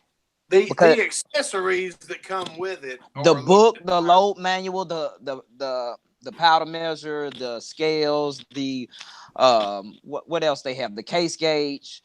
So I wouldn't buy the lead kit of Mario, and I'm glad I see him back out there ask about that. Heck, it might be. I haven't looked at it yet, but the best kit on the market might be the Lyman right now. That Brass Smith powder measure, their little O or C press that they have. I don't know what scale they're going to use, but that might be the best one right on the market right now. Last I checked, it was a Lyman scale, a digital scale, a Lyman book. It was a lot of good stuff. Sorry, Cal. No, you good, man. Go ahead. No, I mean everything I seen on that brass. What is it, Brass Smith? Everything on their kits, Lyman, everything comes with it. So it's good quality stuff, in my opinion. A lot of people probably chime in inside, but I wouldn't buy a Lee kit, RCBS kit, or a Lyman kit, and that'll be it. Sorry, go Cal. I apologize. That Brass Smith powder measure, I'll sit here and get ready to load 50 44 Magnums or whatever, and I know I'm going to load them all with the same powder charge. You set that baby up, and it's just dink, dink, dink, dink, dink, dink, dink, dink, dink, dink, dink, dink, dink, dink, dink. That's the damnedest thing I've ever seen. It's the most accurate powder measure I've ever seen. I love that thing. It's just you can't use it in a progressive situation. So I'll use the Lee 4-hole turret to do 44 Magnum or 45 long Colt, you know, whatever I'm loading at the time. But it's like what's his name used to say, set it and forget it. Ronco guy. Dink, dink, dink, dink, dink, dink. I mean, you can do 100. You can charge 100 cases in about 2.5 minutes. You know, it's just you can't beat it. Can I say something to Ocean? And I think it's going to take all four of us to deal with this question. He's saying that Shooter's World has no cast load data, but they kind of do. Let me find this. I got it right here next to my heart, the string bean used to say. On the very last page, they have competitors shooting data like that, and that's for like cowboy action shooting and stuff like that. They have 38 special, 45 ACP, 9mm, 45 long Colt, and 44 special. So they kind of do, but let's be honest, and y'all give me y'all's opinion. When I'm working up loads for handguns, particularly, and I'm using a fairly hard cast bullet and I powder coated it, I generally just stay in about the center, maybe a little bit over the center of the scale there with jacketed bullet data. I mean, I'll look at the jacketed bullet, the cast lead bullet data, but generally I compare that with the with jacketed bullet data, and I kind of come to a midpoint there, and I'm not afraid to use jacketed bullet data with powder coated bullets. That's a fair assumption, sir. And Because I've had with that as well. it's time for my Friday night visit. Can y'all hear her? Yeah, absolutely. Go ahead, tell Rigby to come on in, say hey. You know she wants to.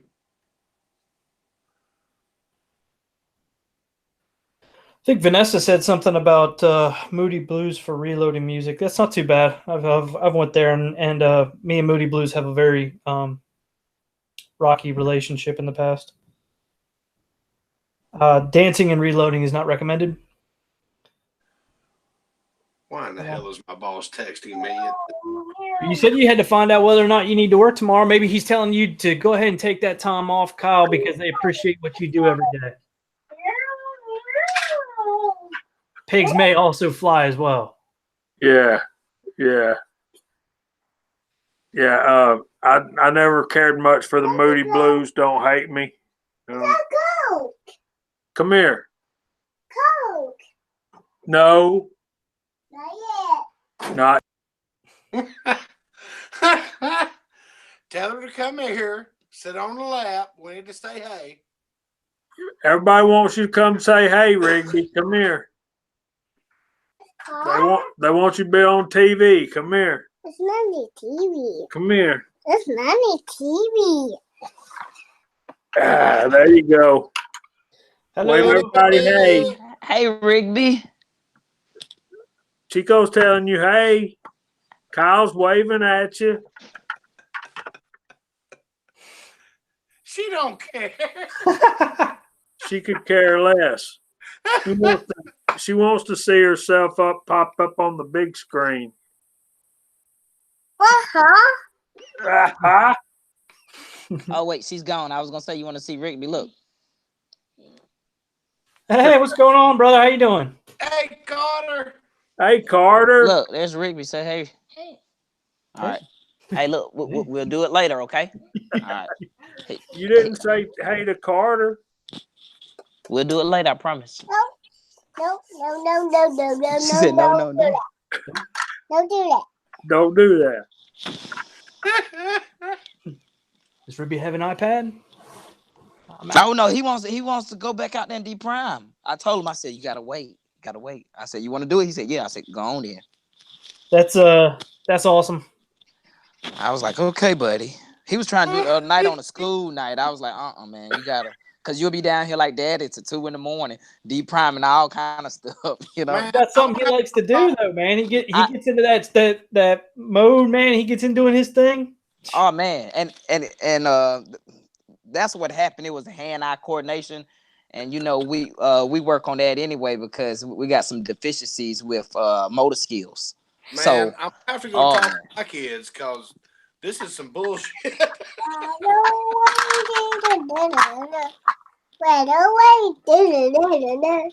My my significant other likes to reload. I haven't been able to get the dog to do it yet.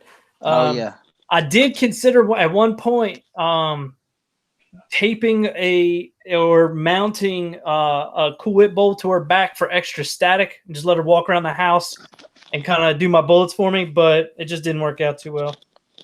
She just lays around too much. Like the whole time we've been here, she's laid right here.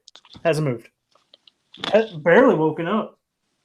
hey Jamie, I'm gonna chime in on Ocean's comment about the lead cast stuff because my shooter's world powder I've had for almost the same time I bought my press because I didn't know how to apply the data that was in there to my lead cast bullet. So when I loaded my these right here, these truncated cones, Lee 124 grain truncated cone, that was not in there for my powder. It wasn't up under the section for ultimate. So what I did, I took a bullet that was similar, which was they had a Hornady XTP, which is a hollow point, same weight though, but is a similar profile bullet, and I backed off about 10%. So, I mean, I researched that, and that seemed fine, and these still hit accurate, but I won't get the whole picture until I get another chrono without a hole in it. So, but yeah, I kind of felt like that too, but I mean, you guys know it's kind of experiment. You kind of experiment with different powders and different bullets if you can't find to a certain extent, there's some lead where you gotta work with, but it's I like it so far, but I gotta try other. I mean, because they had some weird they had a Seiko bullet in there. They had all your popular bullets, your Hornady RCVS bullet, but they didn't have that particular Lee bullet. So, but it worked for me.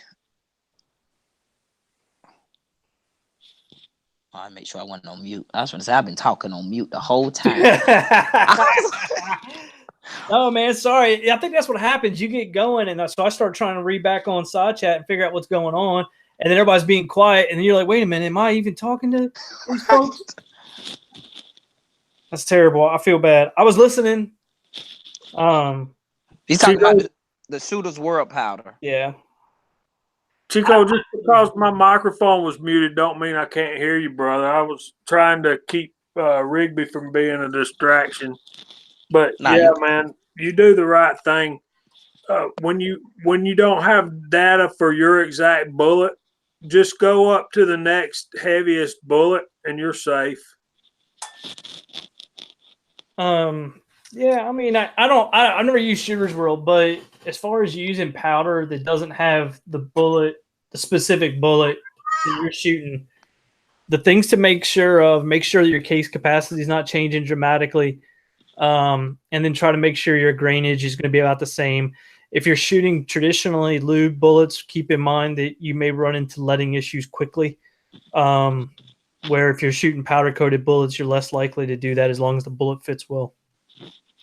That's really about it. I mean, there used to be a lot of stuff about load data being different between lead and jacketed because of leading and because of some ballistic issues with rifles. When you get into rifles, it gets to be a little bit different of a scenario. Your lead bullet weights, you really have to have a different load, and you're just going to have to do load development for that individually. But I do agree that using jacketed bullet data is relatively fine. Do your reduction like you do everything else, and then work your way up, and you should be fine. It hasn't turned me down. It's actually worked very well for me. So yeah. So Mario's asking, let's still kind of trying to figure out some stuff, man. Here's what I'd say, dude, and this is just being I started with the Elite Challenger kit. The powder measure wasn't bad. The scale was dangerous. The funnel was all right. I had to go buy a primer tray. I had the primer system that came with it goes hooked into the press. Actually, I don't think that came with it. I think I had to buy that extra, so that there wasn't a priming system with it. So I had to do that on press, which wasn't that big a deal. It was an all right little setup to get started with, but the problem with it is that there was design flaws with these pieces to where they wouldn't scale with me. And what I mean by that is, like, if you go buy an RCBS or a Lyman, I don't know about these Brass Smith presses, but if you go buy like an RCBS single stage press, that's going to scale with you. No matter what you're doing in the future, that press will always have use. The Lee Challenger press for me didn't, because I couldn't stand the way that it spit primers out all over the floor, and then I had to take the press apart to get the primers out of it. It just, I didn't like that at all. And I was also having a fair amount of deflection in it with the way that the linkage worked with mine. Other people have had better luck with them. So that's why I kind of recommend going with getting like a classic cast turret, because those are great quality presses. They'll scale with you no matter what you do in the future. You'll have good use of it. It's just finding all those parts that you're going to need to get. And like Jamie said, and stuff like that, there's some resources available to find, to get a checklist. Because I as a military guy, I just want a checklist. Just hand me a damn checklist. Let me do my thing, and I'm done. So I mean, if you want, man, shoot me an email sometime, and I'll be glad to kind of build like a little checklist for you.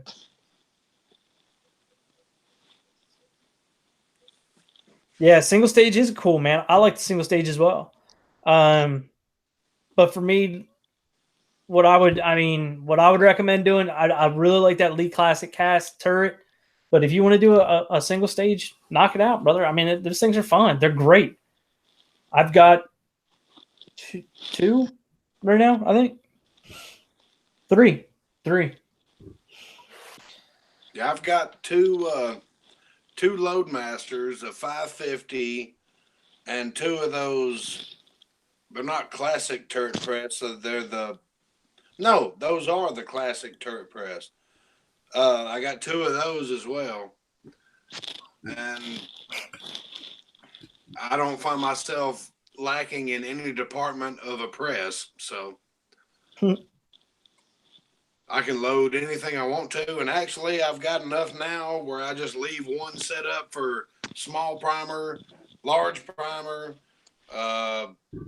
on rifle and pistol, and just rock out with everything else. I never have to change anything, just maybe a turret head and just keep on stroking.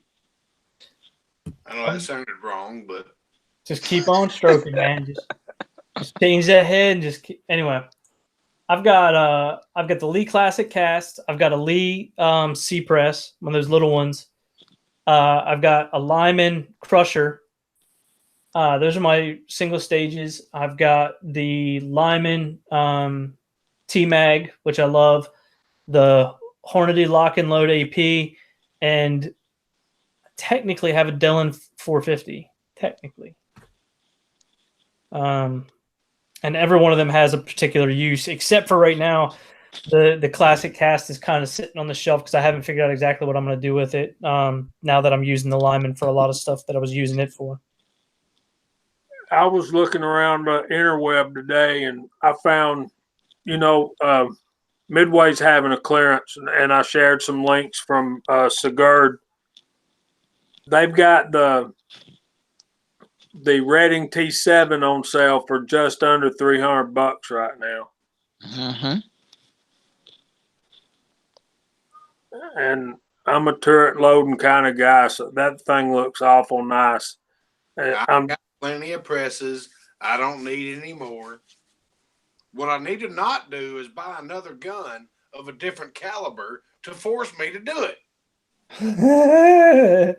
I got a problem with that too. I'm looking on Classic Firearms, and they've got those Yugoslavian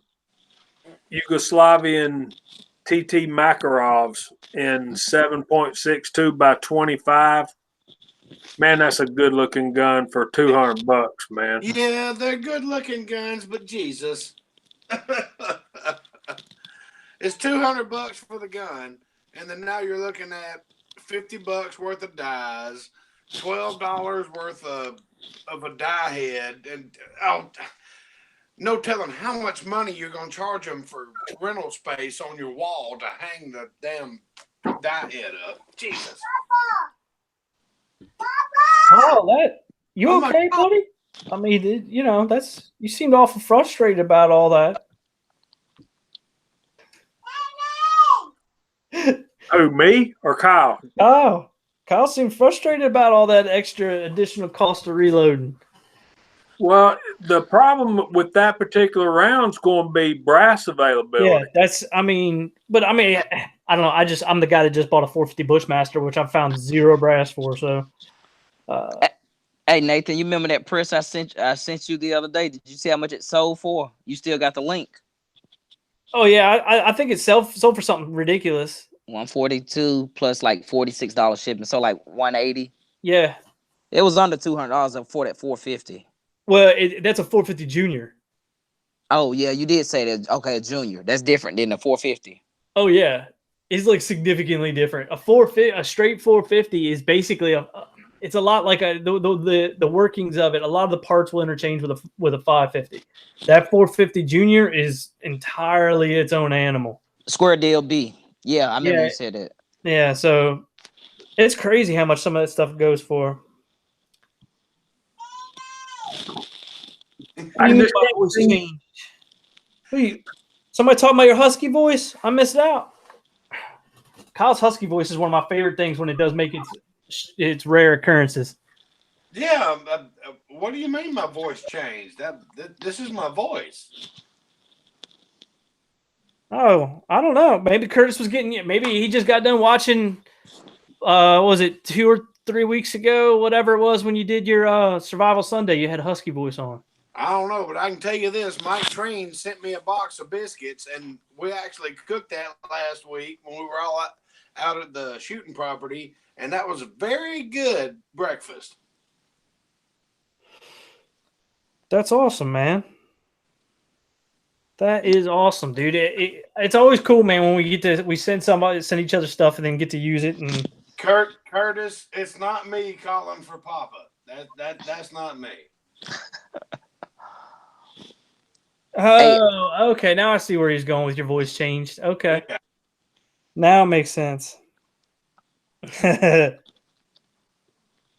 you know what? You know the reason why I think we get confused with that stuff is because the timing's different. Because they're like however many seconds behind, like 10, 15 seconds behind us.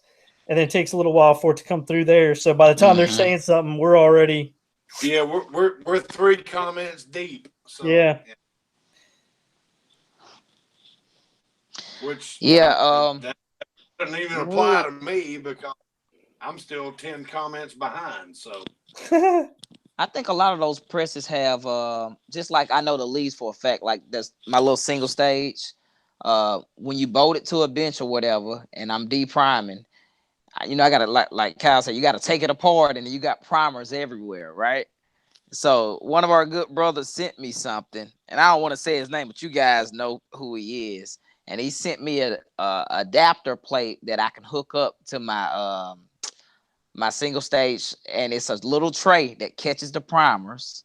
Mm-hmm. So, and I haven't done a video because that night after Carter got finished de-priming, I hooked it up, and I was like, man, that works awesome. So it's a lot of stuff out there, even for those inexpensive press that can be, but I'm gonna have to do a video on it because that's slick. I told him, I said, man, that's cool. So I'm talking about Mig, guys. Mig does that 3D printing stuff, and I'm gonna have to hook him up. I'm gonna have to send him something. He ain't even gonna know what it is. I'm always trying to think of stuff to send Mig, but I can't.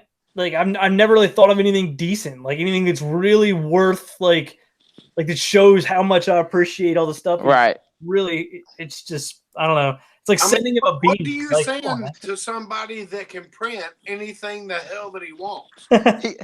he said, give me some lottery numbers. I said, I can do that. But I said, nah, I got to give you something else, man. So, but I'm going to have to do a video on it because it's cool. Fishing hooks. You know, maybe a couple of sinkers. Shit, I don't know. I Said don't know if possible. he used them or not, but that's something he can't print. It's funny, man, how like Actually, he probably can. the when it comes down to like reloading equipment and what works and what doesn't, it's funny how like I've kind of settled on that. Like I want reloading equipment that does its job exactly how I think it should. An Mhm. Elite Classic Cast single stage, not the breech lock, to me is the perfect single stage press. There's one hang up with it, and I'd love to be able to fix, but I haven't figured out exactly how to do it yet. The one hang up is that the primer, the Sprint primer, or the primer cutout for the RAM is way too long. And because of that, your spent primers have a habit of bouncing out of there before it gets through. On which press? The same one I'm talking about? Nah, this is the Oh. Classic Cast single stage. No, it's got a straight through primer system that goes straight through the RAM and into a tube, which is unbelievably a great system. Anybody who uses that, Hornady uses it, it's an amazing system. Works perfect. But the problem is because of the way that the that little primer lever works for that press, there's a groove all the way down the RAM, so some primers get spit out. But other than that, that press is just perfect, man. The linkage works. There's no problems with it. There's no deflection issue. Oh, the ball came off the handle. Like just epoxy that on. So, Right. I'm about to say, super glue the bastard back Yeah. up. But I mean, it's just the press works so well. So people that bash on Lee equipment, I'm like, nah, man, that's like they make some really good equipment. And I think the Classic Cast turrets is the same way. Well, you know, I use the Classic Cast turret press all the time. I've got the Lee, what do they call it? The universal depriming die. And what I do to fight that, Nathan, is I just leave that priming arm in there. So that arm is actually filling up that space while I'm depriming, and I have almost none popping out. So it works really well if you just leave that little arm in there. Yeah, somebody else said that, and I think I tried that, and I think it worked. And I was like, oh, there you go. That's one way to do it. And I don't know why I didn't stick with that or why it's not keeping in my head. Yeah, I think you're absolutely right. That's like kind of the easiest fix for that. Tread's asking a question about resize and making 222 brass from 223. I don't have any experience with that particular cartridge conversion, but I have done cartridge conversions in the past. If you have brass that's been shot more than one time, yes, you need to anneal. If it is hard brass, which you get sometimes, but not likely, you might need it. But usually you don't. Usually you just use a very small amount of lube, and Well, I haven't tried that conversion. I Sorry, won't agree with you on that. If you're converting it from something to something else, I can agree with that you need to anneal. But if you just reload something one time, there's no need to anneal it. Well, that's what I'm saying. If you're doing a cartridge conversion and you've only shot that brass once, then no need to anneal it. But if you've shot it multiple times, then I would anneal it before I did a cartridge conversion. Okay, well, that's not what you said a second ago. My bad. I'm like, no, Yeah. I don't agree with it. No, that's what I meant to say. But use just a very little. Don't use a lot of case lube. Just a very minimal amount. Sometimes you might have to work it in 2 stages and kind of get it through. If you have to really work the brass, like it's a very aggravated case, a hot load or whatever like that, on about the 4th reload, yes, anneal the brass. Yeah, something I need to ask y'all. We only got like 10 more minutes left. I don't want to be timed something other like Uncle Jim calls us, but Uncle Jim wants us to go for 8 hours. No, No, bad, no. Yeah. Bad, no.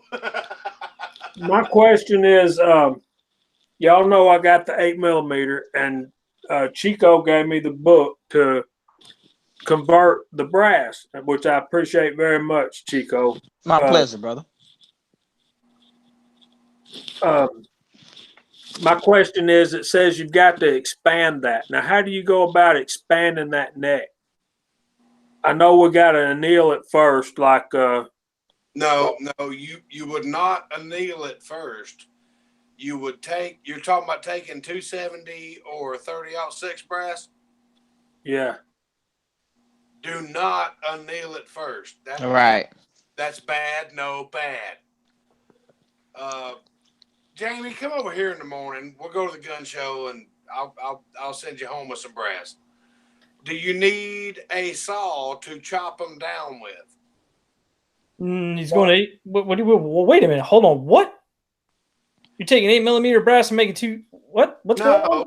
No, he's wanting to take 270 or 30-06 brass and make 7 8mm Oh, Mauser 8mm brass with it. Well, that length difference ain't that bad. Ain't that much. Well, I'm just wondering. Yeah. I don't know. Do you need a saw to chop them off with? What does the resize them, chop them off, and then go to town? Yeah, how much do you have to trim it to, Jamie? The book tells you. The book that I got you. How much do you have to trim it to on that 270 brass? I'm probably going to use 30-30. 30-06 brass. I mean 30-06. Sorry. Because I plentiful. would have to expand it like 20, well, probably about 17 or 18 thousandths. And I think I can do that with the expander ball and the sizing die. You can do it with the expander ball and the sizing die with any of them. If you've got a ton of 270 brass, Jamie, use it. You're not going to hurt anything. Just use a little bit of case lube inside that mouth, and you know, if you want to go slow, go slow. The question is, do you need a saw to cut it down? No, I have the Hornady Camlock brass trimmer. Yeah. Okay, but I mean, are you trimming down like 70 thousandths? I mean, how much is it? I don't know. I'm looking it up. I don't think it should be much. Yeah, I don't think I looked it up before I gave it to him because that's when I was asking. I didn't even know. So it's not that bad. You can just Here's do it on a case trimmer. Yeah, I mean, I've never done it because I've always had 8mm brass, but yeah, I don't think it's much of a difference. Well, Tred's going to send me some 8mm brass too. Oh well, what I was going to say is I can give you some 270 and 30-06 brass that I've got. If you've got the equipment to make your 8mm, there you go. If you need a case trimmer, I'll send that with you too. Not a case trimmer, a chop saw. I don't know. I'm not familiar with 8mm. While he's looking that up, I'm going to try to do this real fast. Mario asked about a single stage press. Here's the Lee Classic cast. Your primers come out of there. That's where you got your die inserts and RAM. Then you got the less expensive version. This is what, $35-$40, something like that. Mm-hmm. It's made out of basically a cast aluminum. This has got the breech lock in it, and it's a very simple pivot type, so you don't have a lot of leverage with this. Where the other one, the way that the compound lever works, you get a lot of leverage off of it. And then you got a tube like this that goes on the bottom of your ram to catch the spent primers. But I'm looking up. I've got it because they just end up piled up on the damn corner of the table. Yeah, I'm trying to think. I don't think there's that much of a difference, but I mean, yes, I did. But yeah, there are, like, when you come to reforming brass, I mean, Jamie, I've been a part of doing some major brass reforming. I wouldn't worry about it. We've done brass reforming that's been so dramatic that we've had to kneel in between steps. So I wouldn't. Yeah, I mean, don't worry about taking like a 270 to 8mm. That'd be fine. I knew it wasn't going to be bad. Let's see. What page is it on, Jamie? I'm hunting. Are you still Well, hunting? what I was trying to tell Jamie is, if you need a chop saw, I got a chop saw that I've been using for 300 blackout from 223. It's still, the blade's razor sharp. I don't know if you need that to trim shit down, then resize it, and then trim it to length. I don't know. But I've got one if you need it.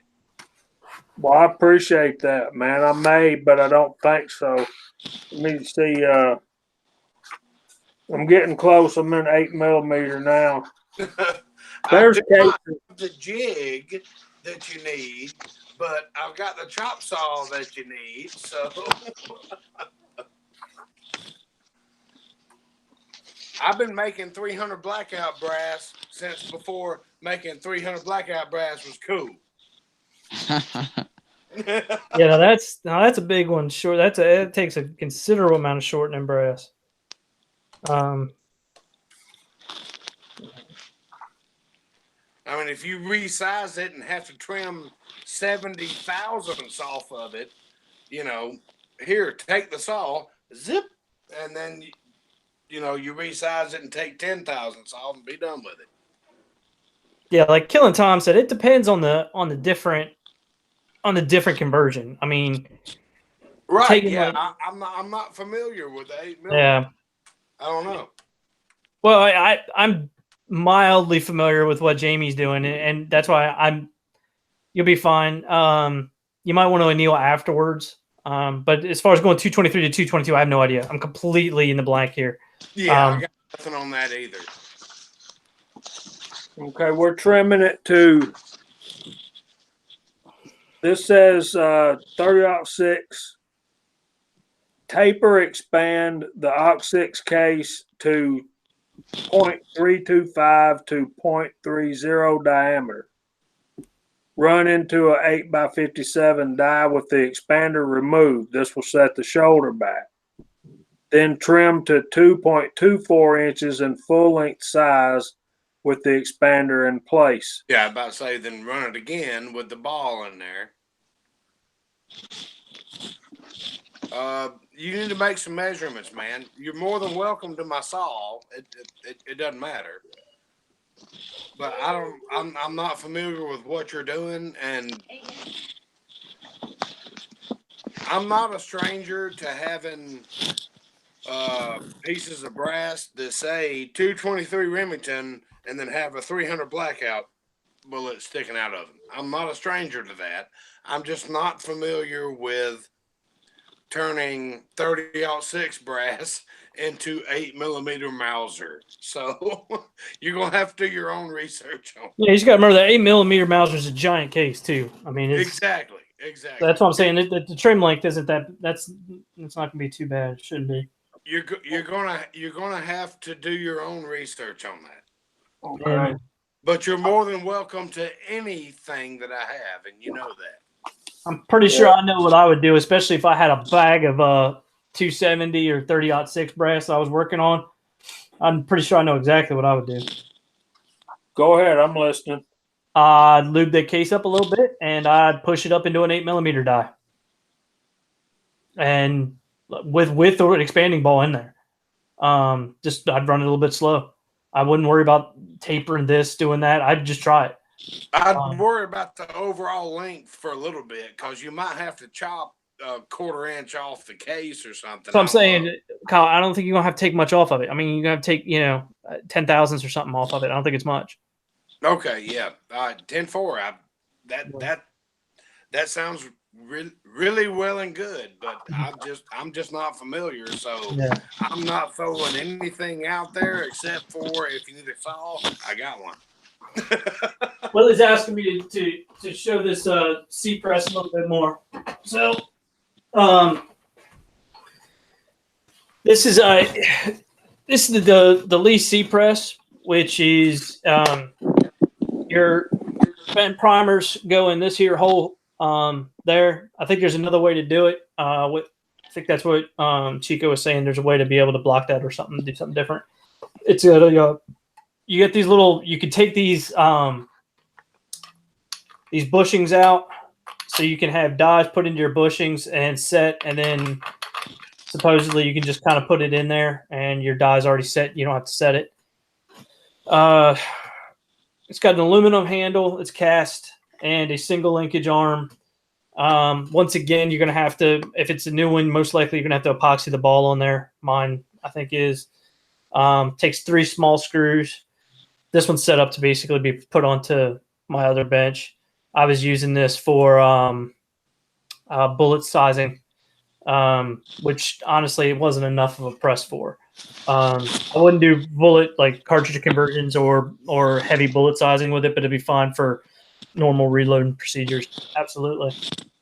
There's some of these that have holes in them that look like this, and they have holes in here, and it's because it's actually a hand press as well. So you can take this in the house and you can actually use it as a hand press. This one isn't set up that way, of course. But yeah, they're a nice little press. I mean, having 1 or 2 of these things around is always worth it because it's only a couple bucks and you can use it for all kinds of crap.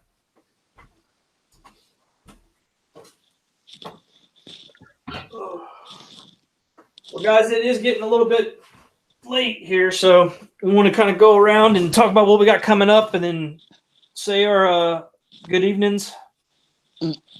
Yes, definitely, guys. Thanks for being here. we jumped back up and we went down and we came back up. So thanks for everybody spending Friday night with us. It was it was a lot of good information out there, and a lot of guys are showing Mario love, helping them out. Tell them to lean on them or ask them questions. So Mario, thanks for being here, brother. A lot of people will help, man. So I appreciate it. I don't have much coming up.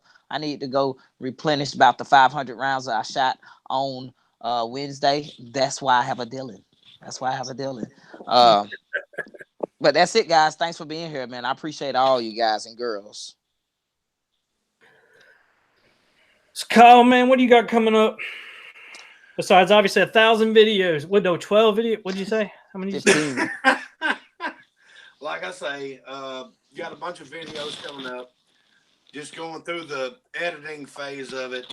We had a great week. I still got to get with Tack and get the dinner videos. Oh man, we ate really good. I got a bunch of stuff coming up, and I've really got a 44 Magnum coming up that I'm a little excited about. I want to put it out there and all that. I just gotta finish everything. I haven't had time with me taking time off work and everything else. I've been really busy at work, and then by the time I get home, I want to curl up in the corner, start sucking my thumb, and go to bed. Just damn it. But yeah, it's coming. It's coming. We got some shooting videos, some cooking videos, some reloading videos, and all of it's in the pipe. And it's actually taking up a bunch of memory on my phone. So I need to get that shit done. Carry on. Man, you don't want to be a guy with all your memory taken up on your phone. You know how where that ends up. Okay, I got some info.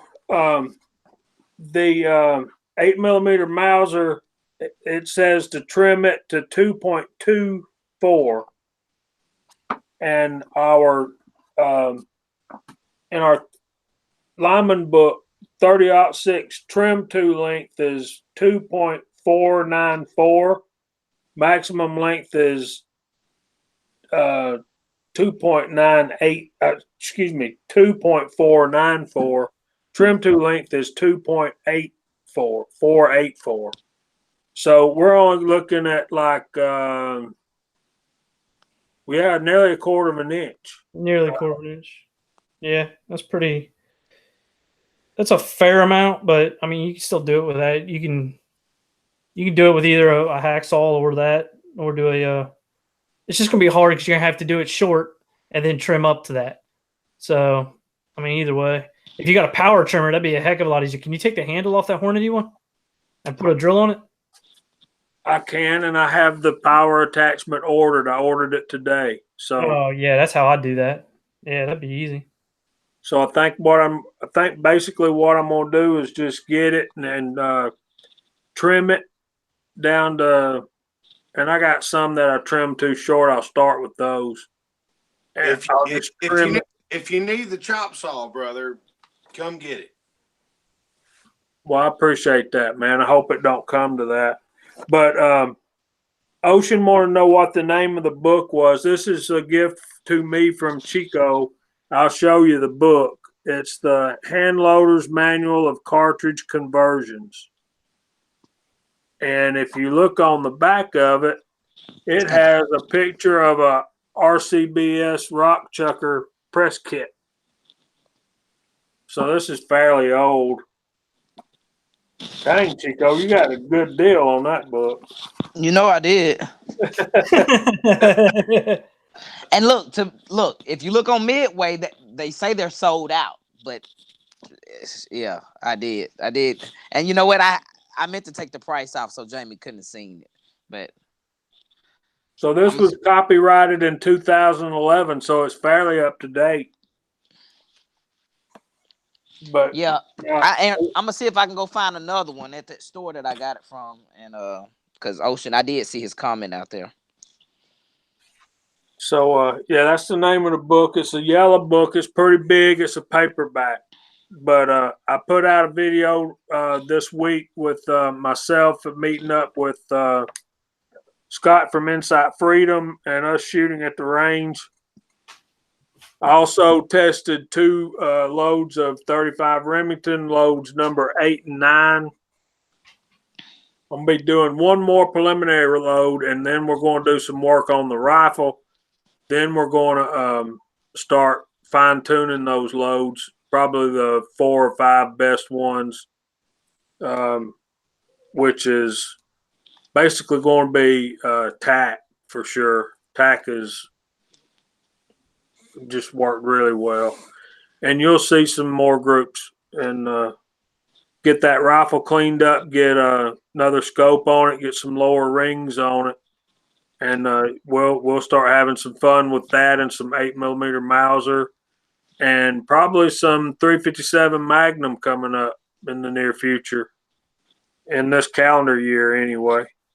I got some boxes sent out this past week. I got a really cool PID controller from Willie and Kyle. I'm really proud of that. I'm looking forward to using it. Probably have a casting video coming up soon. But other than that, guys, I got nothing going on. But I think everybody do what? That's a whole lot of nothing. Yeah, just fun, man. Just fun. But we had up to 50 viewers tonight. And again, guys, thanks for coming and sharing your Friday night and decompressing with us. And I thank everybody for coming. And I see New York City Reloader Philip Smith. You're very welcome for the 35 Remington videos. There's more coming. And like Scotsman said, it ain't just about loading for 35 Remington. It's about the process. You can apply that to anything and everything. And with that, I'm done. Get us out of here, Percy. Jamie, let me just say something. If you need 270 or 30-06 brass, let me know. I'm pretty sure I can come up with a little bit of extra. Chico told me to hold the price tag up to the camera. That's the place, Ocean. I don't know if y'all have an Ollie's up there by you.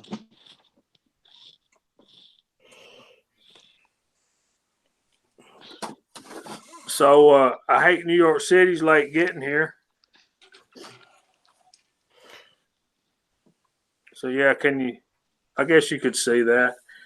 But again, thanks everybody for viewing. Nathan, thanks for hosting us, putting up with us. All right, guys. Well, I appreciate it, everybody. We had a good night, and we will see you next week, same time. Should be same channel anyway. And have a good evening. I appreciate it. Thanks. Bye.